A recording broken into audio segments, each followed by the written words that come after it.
Welcome to the fourth episode of AI Updates, the talk show about artificial intelligence for built environment professionals, brought to you by Finnish AI Region. My name is Teemu Lehtinen. I'm the CEO of Kira Hub, the innovation hub for the built environment sector here in Finland, and I'll be your host today. Today's episode is actually dedicated to startups and scale-ups, and we will have the latest news about AI in the built environment. Three amazing guests, Josip Zdrilić from Northern JC, Oskar Smeds from Ailene.ai, and Jussi Virnala from Metroc. Also, we will have the AI story, highlighted example from the field, and the question of the day selected from our audience and discussed with our guests in the end. And now, let's go to the news.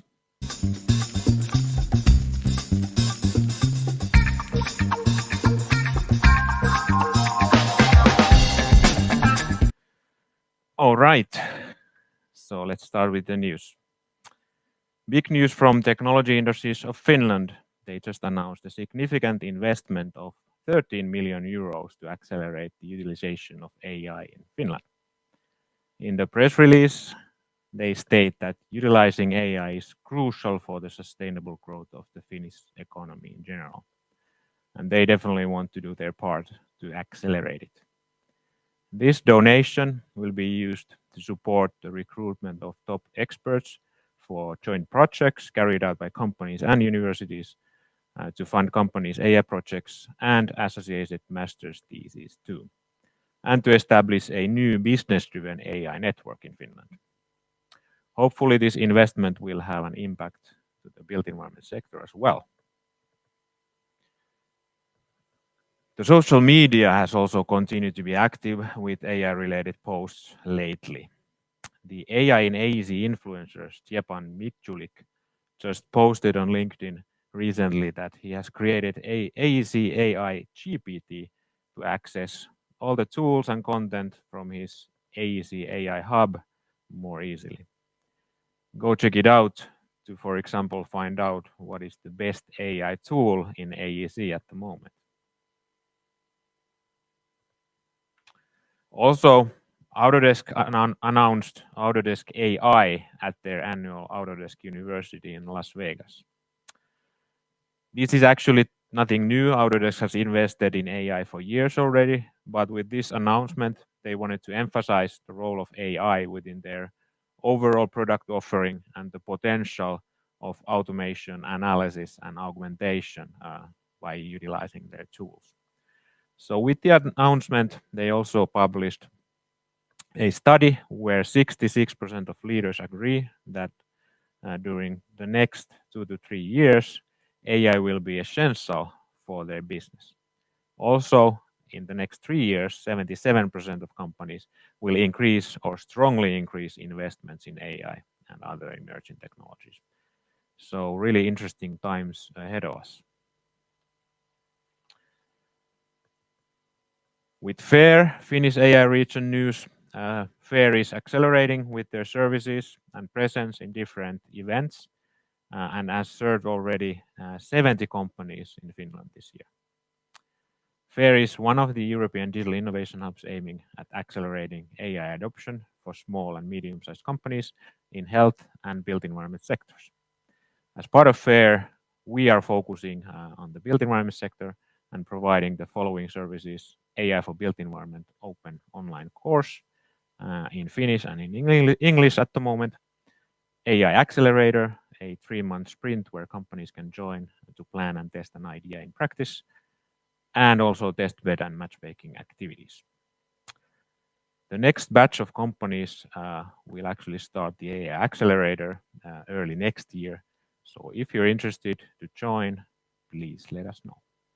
Artificial intelligence drives the development of global societies, and Finland is at the heart of turning the theory into practice. Finnish AI Region Fair is a new European digital innovation hub that fast-forwards your AI abilities to the next decade. As part of an EU flagship initiative, Fair EDIH solves real-life business problems using both existing and novel AI. Focusing on digital services, smart cities, and health sector, Fair offers the services of 60 AI professors and their teams, access to Europe's fastest supercomputer Lumi, state-of-the-art test facilities, and world-class venture capital. Fair aims to be genuinely useful, bringing concepts to life. We help SMEs transform AI-empowered innovations into actual products and better internal processes. Through collaboration, we enable SMEs to take a leap in productivity and competitiveness, taking them to the forefront of utilization of AI in their field. Our services include needs analysis and road mapping, training, test before invest, matchmaking, support to find investments. With FAIR, you get access to a unique network of pioneering AI operators in Finland, from leading academic institutions and corporations to the 3 capital region cities, Helsinki, Vantaa, and Espoo. FAIR supports ethically sustainable and ecologically endurable choices, all through reliable, cutting-edge technological innovations. This allows us to make the societal impact we envision. Digital challenges. Together, we will overcome. With FAIR, you become the future.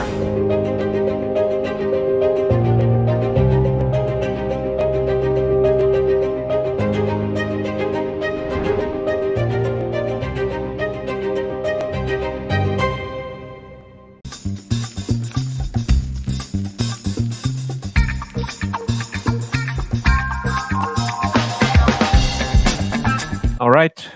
So our first guest is Josip Zdrilić from Northern JZ. Welcome, Josip. Thank you, Timo, for the invite. So, how did you end up in Finland and found a company developing an AI-based solution for construction? That's an answer that has quite many elements to it. Prior to moving to Finland from Switzerland, there was one triggering event. My wife got a really good job opportunity in Finland, and combining that with the reputation that Finland has as a startup supporting system and a really good ecosystem in Helsinki and Espoo, for example, I was figuring out that that might be the right step to do, to come to Finland, bring the know-how here, and start with a new startup.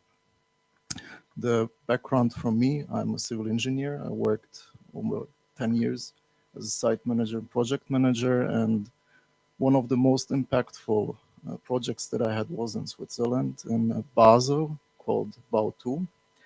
And on that project, I was able to develop and implement BI solutions that were able to help us with managing the progress and the quality on the overall project. And that was the moment where I found out, okay, there is more to it. The data that is laying around on the construction side is way more valuable than we think. And the information that we can build out of it can benefit the whole project teams. That's super interesting and always good when you have your own experience about the pain points and really want to start solving that. Yeah, it was always triggering to me as well to see that an industry that is a bit old-fashioned as well is always saying like it was always like this and there is no change to it, but it's possible. You can change it to the positive. Yeah, we just need kind of more people around us to really have that same mindset.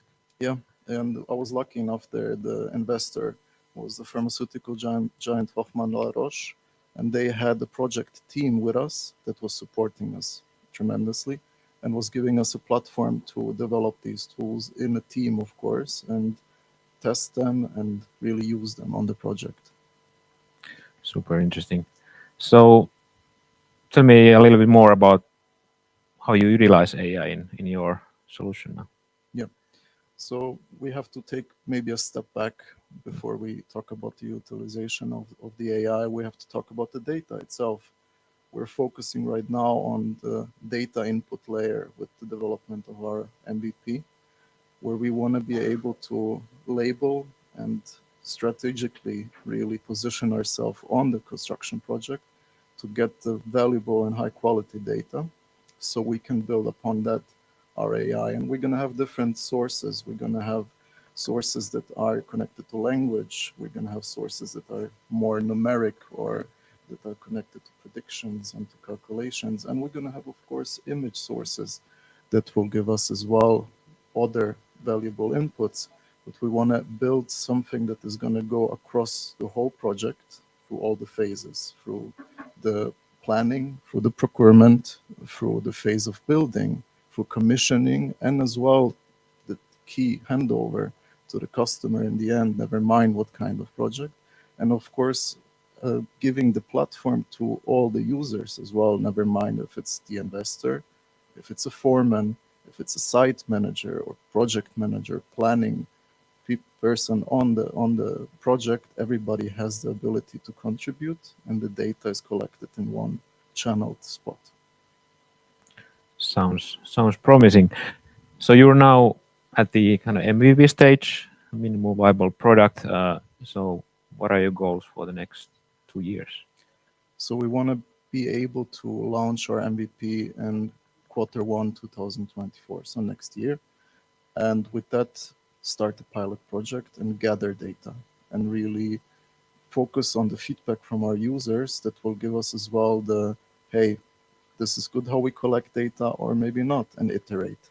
We will focus on that for the 8 to 9 months to have a basis, a good basis with the data gathering, and upon that we will build our AI functionalities, which we predict would happen in Q3 2025.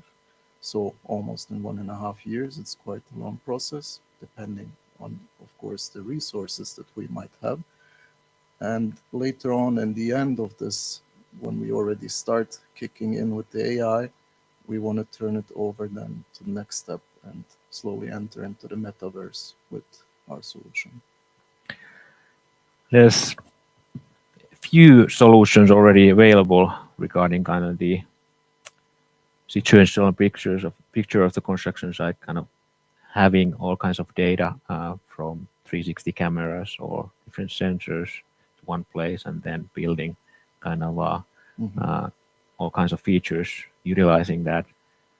Have you kind of benchmarked those, and do you have an idea that how you want to be different? We differentiate because we focus on the process. Yeah. And on the learning, because we want to implement Six Sigma lean methodologies to the lean activities and give as well a learning process on the project. What the image processing is, it's really a cool thing, and then it's going to be part of all the future solutions, but it doesn't cover all the processes, because you have value adding processes on the construction site that you can't track with the camera, that are maybe for automotion, for testing, maybe it's a logistical part, and it's all man hours and resources and money that is involved. Planning.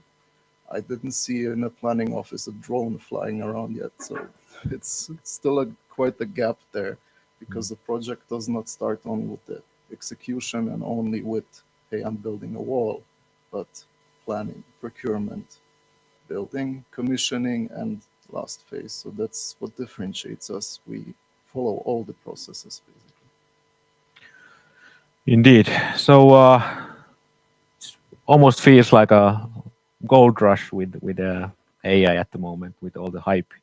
But certainly, there's a lot of potential within the built environment sector, utilizing that. But as you said, we need to have the data in order Yeah. for that to be possible.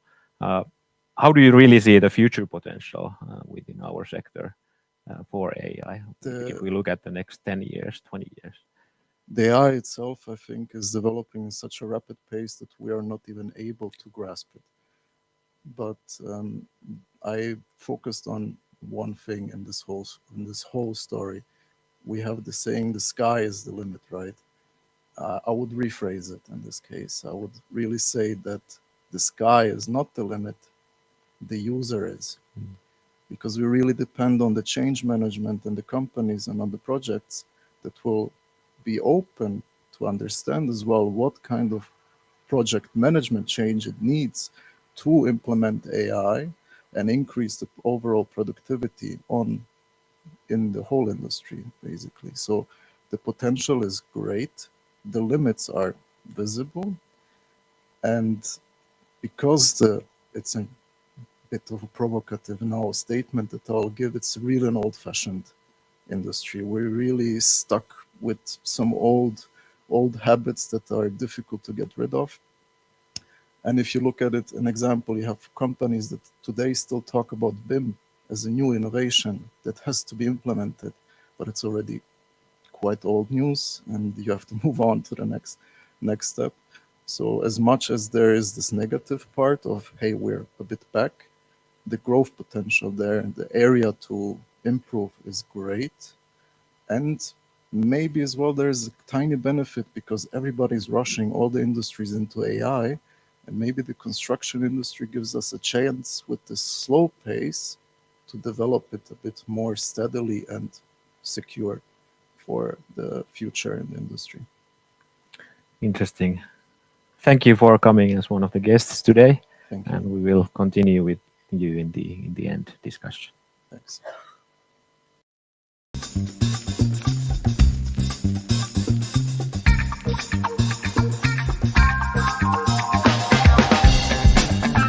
All right, our second guest is Oskar Smeds from Ailene.ai. Welcome, Oskar. Hello, thank you. You have actually quite a long background in construction in different roles. Tell us about your journey so far. Yeah, well, the long story short is back in when I was 20, I wasn't really sure what to study, so I decided that if I don't know what to do, then I go to study construction, and I worked maybe 5-7 years on a big residential buildings, and all the time I was willing to see things from higher perspective, to understand the big pictures. And when I was on one side, I started to realize that I quite often think that this could be done like this, why this is done like this, etc. And then the digitalization of construction industry started to get to the kind of mainstream level where everyone was somehow interested of it. So I decided that that could be my road to give my footprint on the world. So I went to concrete for 5 years, where we rose concrete to the, in one level, most used quality and safety tool in Finland. And after 5 years, I thought that, okay, I need some new challenges, because it was kind of like we were in a good phase in Finland, but I wanted to do something new. So after that, I had a small 2 years period when I did little bit this and little bit that. I worked for my ex-colleague's company, Kahva, where we gave a top-notch logistics service for the construction sites. And there I found out that some of the old problems I faced 2013 still existed. Some of them had solved with the digitalization, but there were these continuous problems. And after that, I was a while engaged in one startup, but now on this autumn, I decided that I will take a leap towards artificial intelligence and how to benefit from it in construction industry and built environment. Super interesting. So tell me, how you actually did get interested in AI and machine learning? Yeah, that's a good question. And I think somehow it combines everything I've always looked after for, because we have lots of engineering knowledge, but the communications sometimes lack. We have different silos. We have cutter patterns that don't go through all the information. And I somehow thought that, okay, this can be the communicator, this can be the innovation source, this can make things happen quicker than before. I mean, back in the days, if something was done on 70s by Q in James Bond or in NASA. Then on 2010 it was mainstream. Now it can happen, I don't know, tomorrow, in 2 months or something like that. So I guess the learning curve and the changing curve is good for me. So I remain excited about it. So I guess that was the one key understanding. First they automated the labor work. Now they can automate the, how you say, dull tasks and make people more productive. Great. So yeah, you just really recently founded Ailene.ai. Yeah. So tell us a little bit more about that.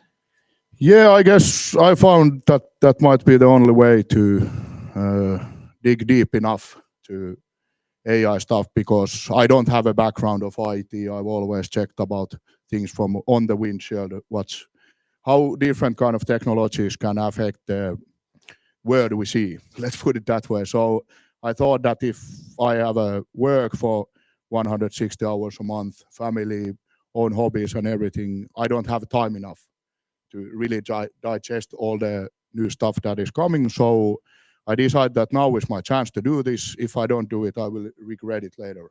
So now we are just finding our way and our position on this industry and helping and built environment companies to get more advanced from it. So how we position ourselves, I'd say that it's still ongoing process with the market study and everything. But the more and more I talk with people, I understand that there's a huge gap between the strong hype that, of course, is for reasons ongoing. I believe this might be the biggest change of some level human history. But same time, there's so many solutions that do something somewhere, but it's kind of like point solutions there and there. We try to do something that will ease up the smaller companies' path with this. So make it so easy that they don't need to hire IT person, they don't need to have IT team, they don't have to need 300 workers to get Microsoft Copilot going on. So we want to make it somehow so easy to use that it's like opening Spotify and starting to listen music. And with this, we have now decided that we will launch our first product during the first half of 2024. And we are still looking for some pilot customers there. So if you are in a built environment, you have a problem you want to solve it, please contact us and we'll sort it out.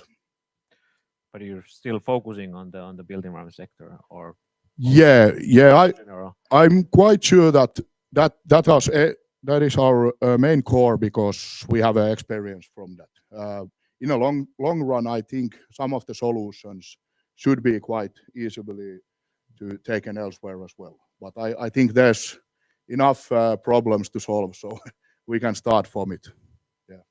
Yeah, definitely. We kind of see already approaches from more general side that has applicability in the built environment sector, and then more focused on the built environment side, where then you really need to have that expertise, and the application is kind of built environment specific. Yeah, I think it's kind of like that culture of construction industry is a little bit that it's more that companies wait that someone will come and explain what to do, instead of really continuously searching everything. And I think that when we want to get better with construction quality, safety, with CO2 stuff and so on, the main key is that the smaller and smaller companies have a chance to make an impact, even the smallest ones. So I guess there's some work to do for a couple of years, I hope so. Hope so too. So yeah, you mentioned this kind of fast-paced development, that it's kind of almost impossible to even keep track and manage that. But how do you see the future unfolding from now on, for you and for the industry in general? What kind of opportunities do you see there, and how should we kind of embrace this golden era?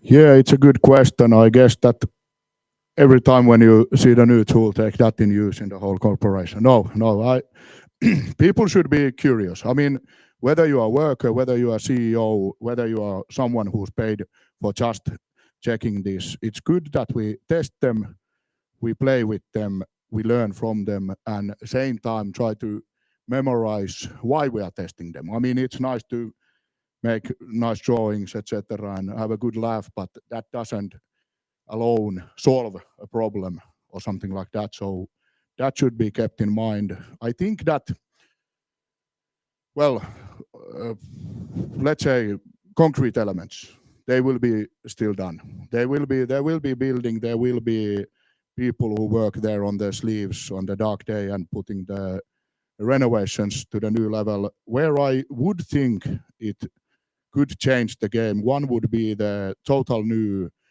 inventions in kind of like physics and chemistry. If you can run 10,000 different combination, we might get more benefits from, let's say, how you turn light to electricity or something like that. I think there's one key. Another key element is that Andrew Ng, who is a Stanford professor with AI and stuff like that, said that back in the days you needed $100 million problem to make it worth to build the software for it. Now it might be 5 million. So I would hope that even more people who can somehow impact of the quality, safety, economy, and the environmental stuff of build environment could be easily get the important info, what they can do.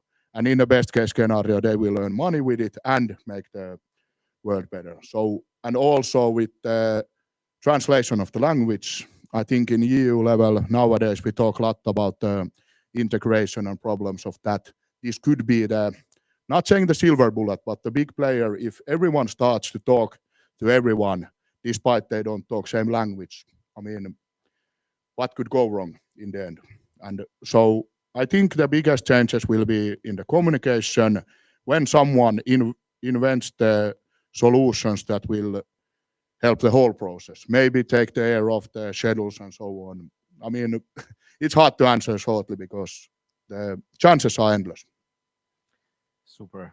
Thank you so much for coming as Thank you. guest today, Oskar, and we'll continue with you a bit later on. Yeah, thanks.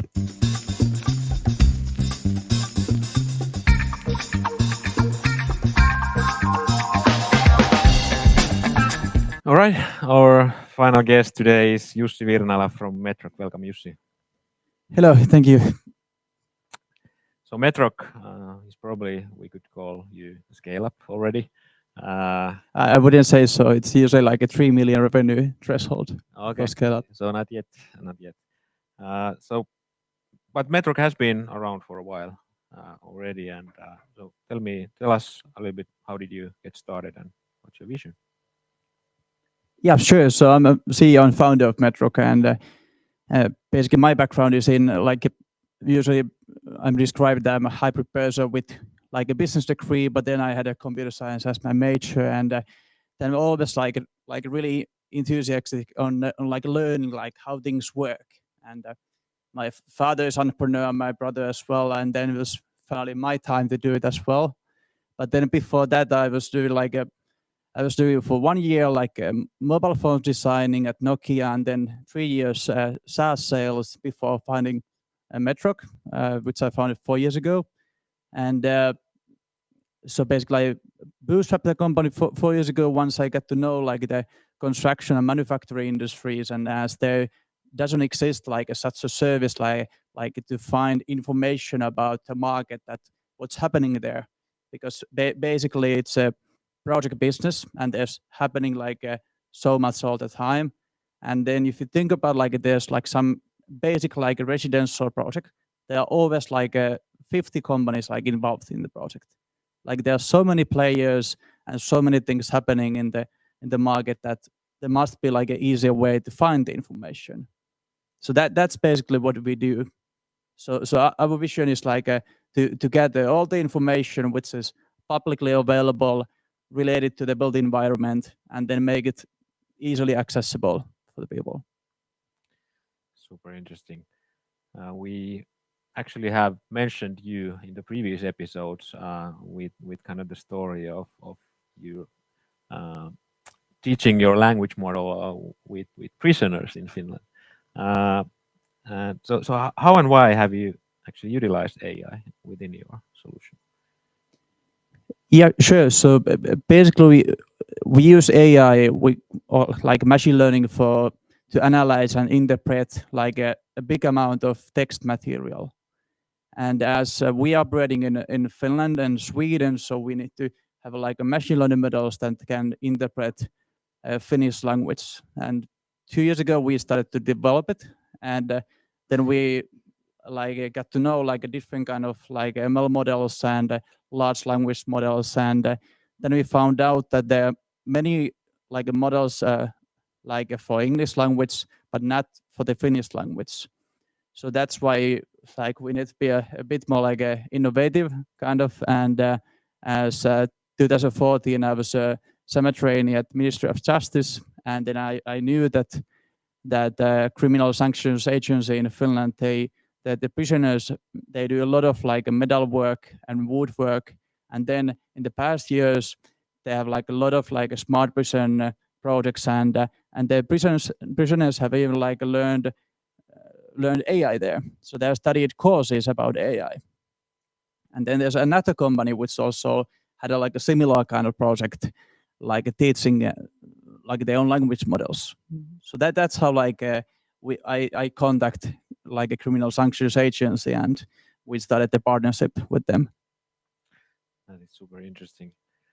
What has been so far the most difficult thing during your journey and developing Metroc?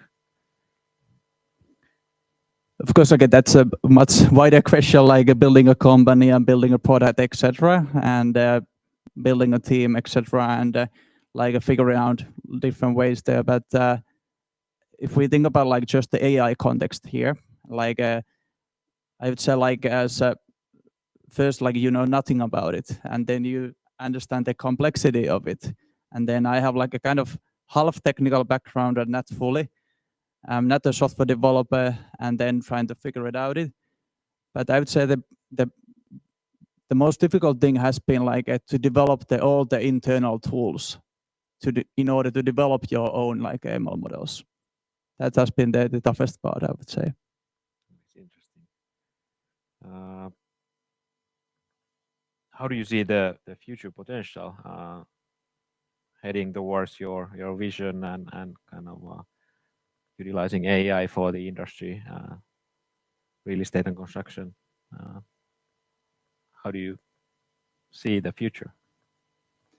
Like as the previous speakers has also said that it's like a really revolutionary like technology, and also I was refer to like Bill Gates as he wrote in March to his blog that like after geographical user interface in the 80s, like now this ChatGPT like it's really like a unbelievable technology, and as Josip said that we still like we can't grasp it that what's coming in a year. It develops so fast. But if we think about like what is the nature of like machine learning and the whole AI tech, is that it can like it can run like a huge amount of data, and usually the data is in numerical or like a text format. So basically, it can like calculate really fast. It can produce text. It can like read text for like really big amounts. So of course, like those like make it possible that where can you have the use cases, and then you just need to go like back to the user and try to like figure out the problems like where to resolve. But basically, as now we have a kind of like a so unbelievable technology that we are like so crazy about like finding different use cases. Like where can we use this? So I would say like it's limitless like amount of opportunities there. Sounds good. Thank you for coming as one of the guests. We will shortly continue with on the AI story and looking at a bit more detail. What is Metroc all about? Thank you for the invitation.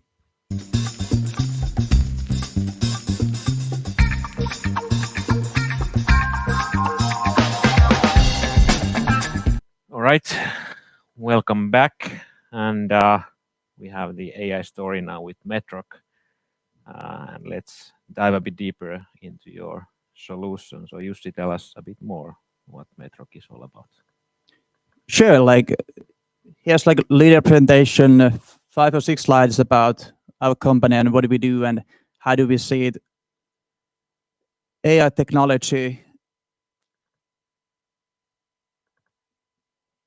But first, like a couple of facts about us.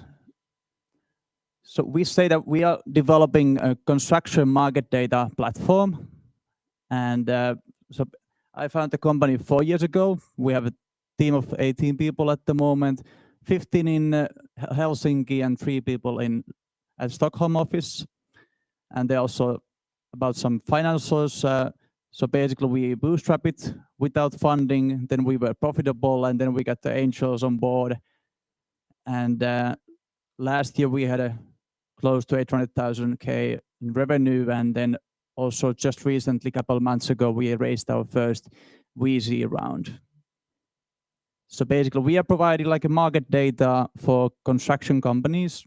Our customers are typically like contractors, material suppliers, designers, energy providers, and so on. So many kind of use cases.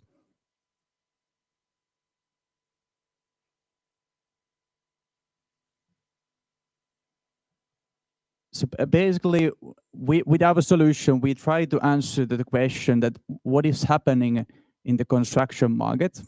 And basically, we gather information from public internet, and then we also have data agreements with different government authorities. So basically, we provide information about construction projects, public tenders, property transactions, property reservations, city plans, if there's like a change to the zoning area, etc. You just name it, like what kind of event, any kind of. And then of course we have integrations to other systems, so the customers can take the information into their own like CRM or platforms. So basically the most common use case is like basically getting sales leads that were like new project opportunities or potential customers in the market.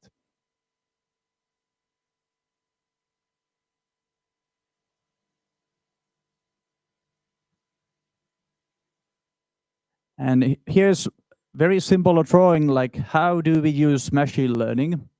So here's an example that in the beginning we have public documents from the municipalities. So because the land usage is regulated, so that always when you build something, the municipalities need to approve your building project. Like for example, like a building permits, for example. And then we take the text data into our large language models, where we do 2 different things. First is like a classification. So we classify all the projects there. What is the project stage? Identify different details there. And then second thing is name entity recognition, where we basically identify all the companies and name of places, addresses, etc. So quite simple at the end. And so there's the outcome of example, like, so first of all, we have a project type, new building, project class, it's a residential building, project stage, it's a building permit approved or applied, and companies involved or applying the permit there. And then we have the location of the project in the map view. So this is the product and the solution we are developing at Metroc.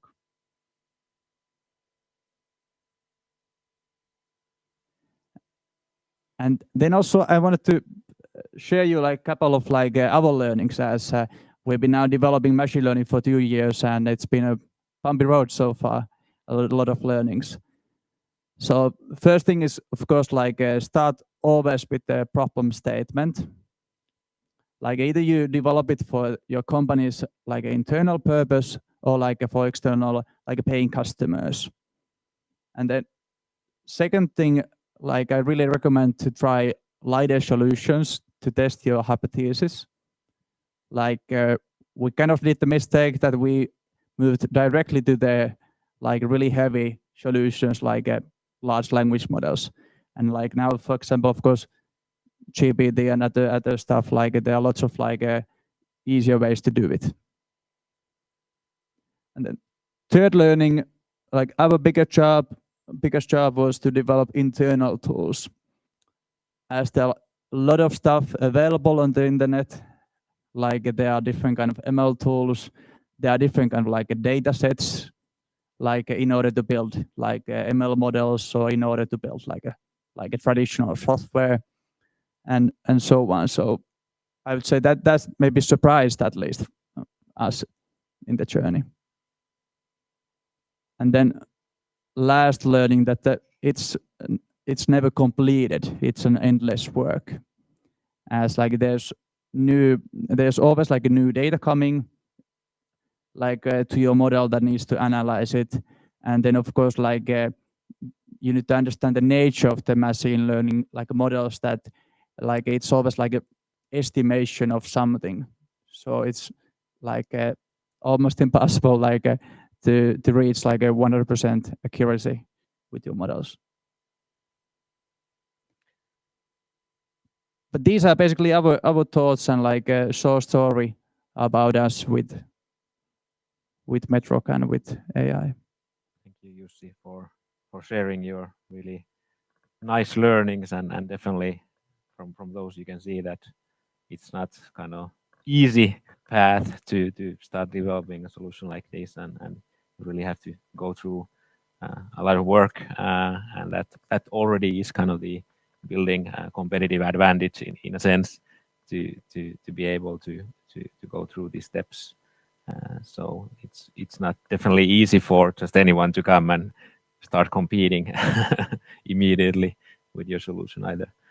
Yeah, but of course, like I would say the best like a way to maybe like to understand the value of the machine learning, that if you compare like a Google and ChatGPT, so that's the most simple like a comparison you can make.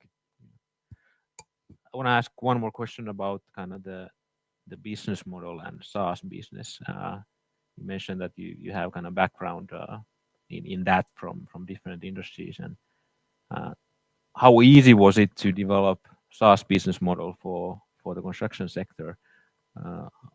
Or the customers ready for that, and did you go through some iterations on the business model? Yeah, actually, we started the company in August 2019, and after 4 months, we had a MSP version of the product and closed the first customer. But yeah, my background is from the B2B SaaS world, so that's kind of my homeland. I would say I know that quite well, and but also like that's quite common for the consumers and for the B2B people also to purchase like software services. So, and we also did it like in quite traditional way. It's no need to invent the wheel again. Like it's just basic, like a different like pricing factors that SaaS products usually has, and give like a different options to the customer. They can choose something there, and so on. But yeah, I haven't felt any kind of like difficulties there. But then if you would ask about like how to like productize your product idea or your technology, that's like a tricky one. Thank you for being also our AI story today. We will continue with all the guests soon with the question of the day.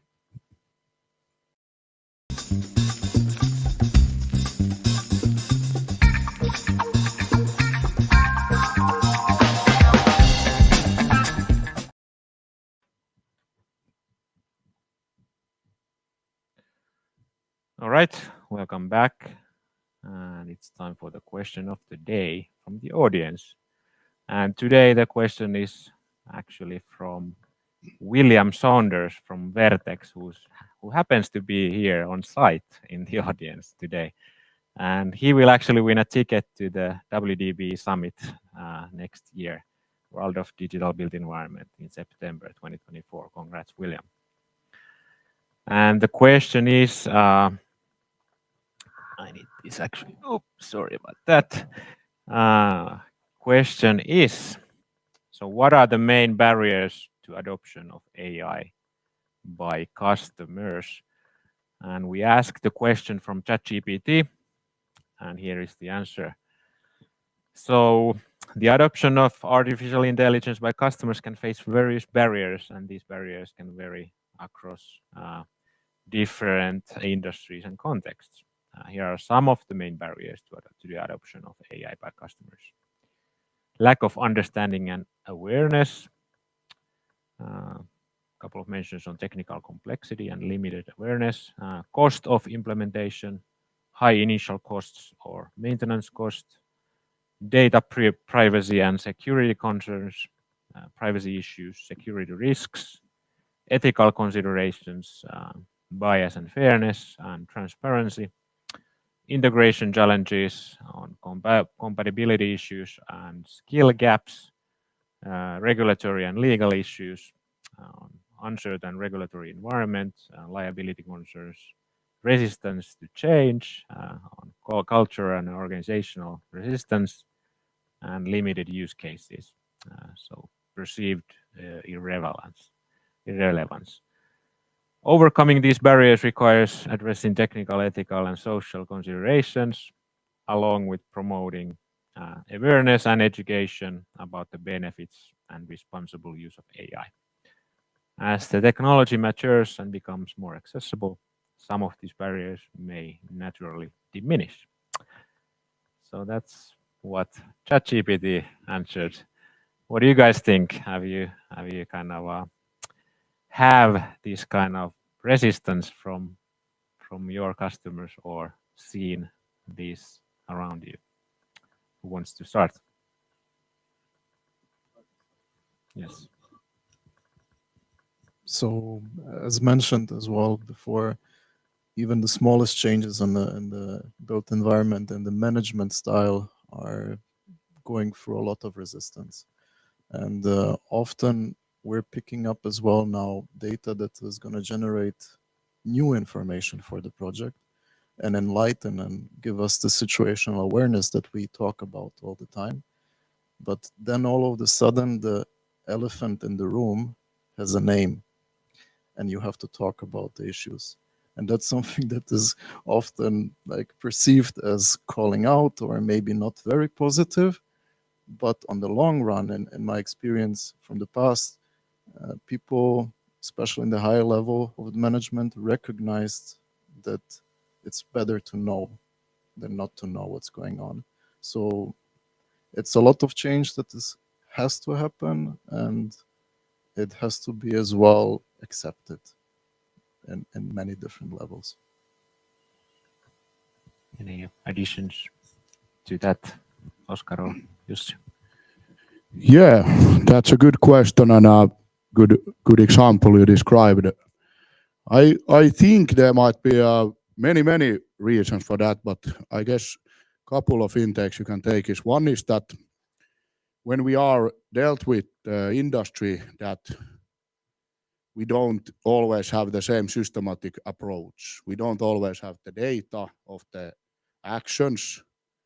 We have, of course, very labor-focused industry because we actually do something that everyone can see and it's physical also. So compared to some, I don't know, top-notch modern marketing agency, I think it's quite obvious that I hope they use it every day in their life. But the barrier on construction industry is probably something that, okay, yeah, we have engineers who are very tech focused. And then on the other hand, we have people and providers who have been following the development of AI, let's say 10 years or something else. And they are very inside the fact they know its numbers, vectors, and everything like that.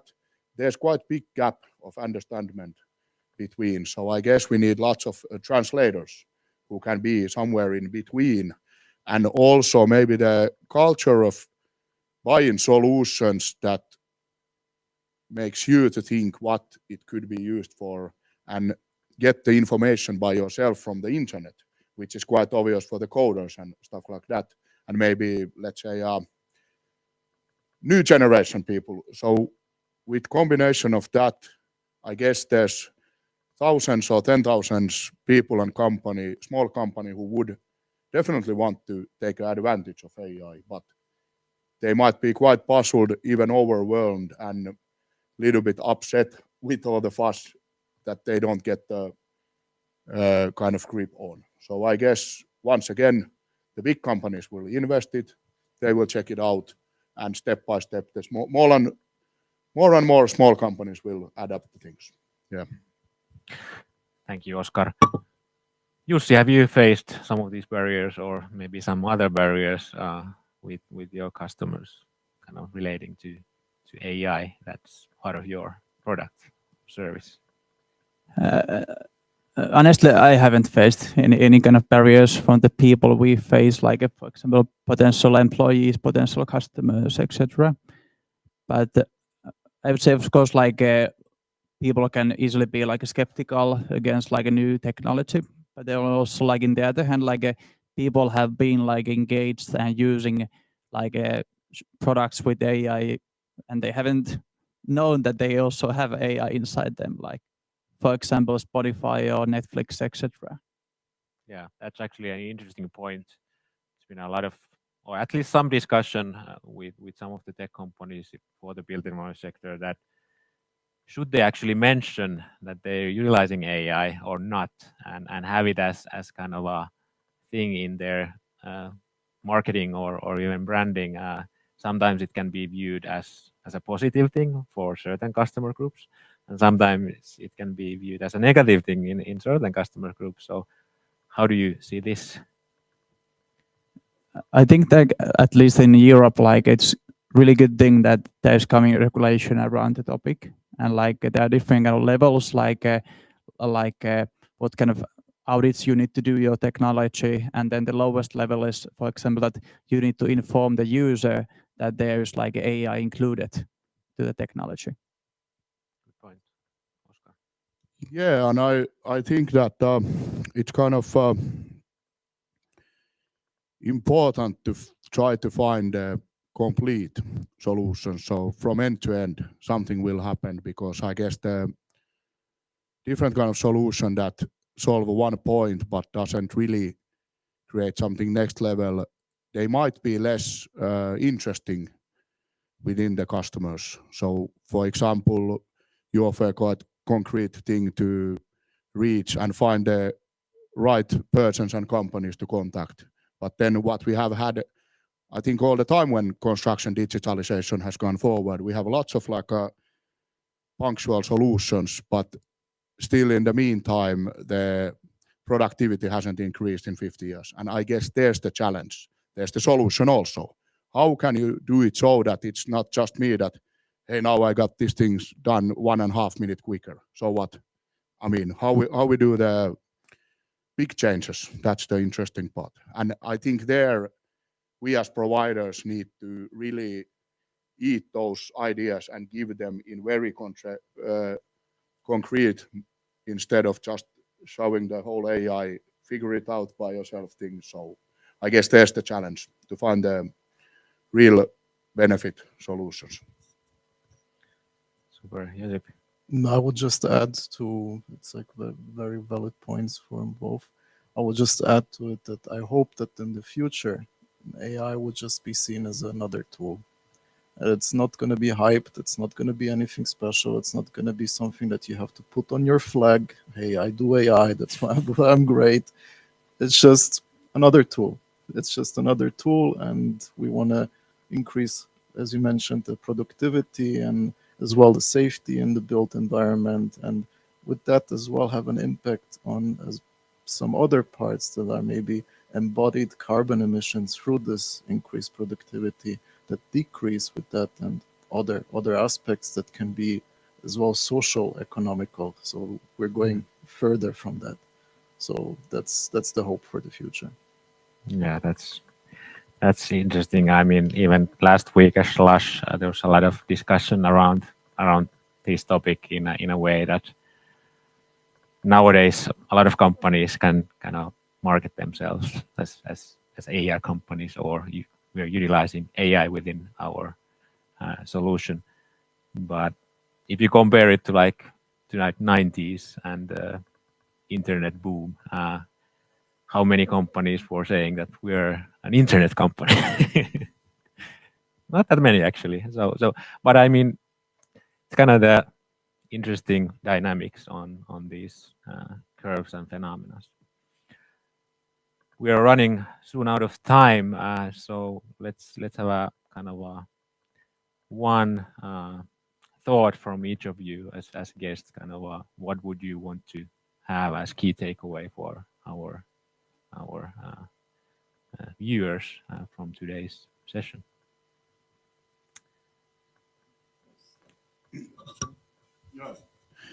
Sure, thanks. I was thinking that I think now it's time when in Finland we shouldn't be too modest. Is it Nokia legacy or something else? There's heaps amount of data from construction environment. We have lots of IT professionals, very good engineers here. Now we are doing, but Silo AI and University of Turku is doing this European language model and stuff like that. I would really hope that Finland would be in 2 years known as the pioneer and front goer in Europe's AI, especially with communications and language stuff, because I think we can do it.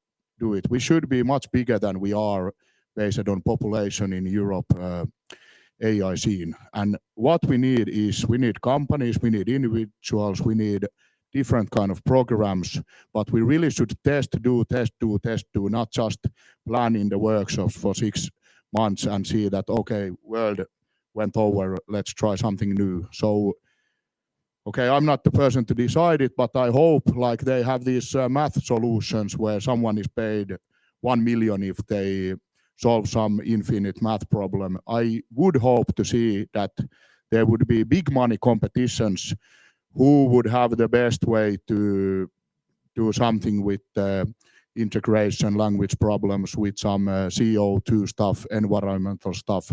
I think the more money someone somewhere can invest to it, the better triers will apply. And I guess they're the companies and the universities and everyone is somehow, you all can do something about it. I would just encourage, like you said as well, anybody. Why not? Why not develop something new? Why not be innovative and why not bring a change to an industry? If we talk now about the built environment, it's possible.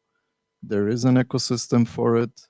Yes, it is connected to tough work and a lot of hours and headaches and everything possible, but the end vision is the one that pays it off then.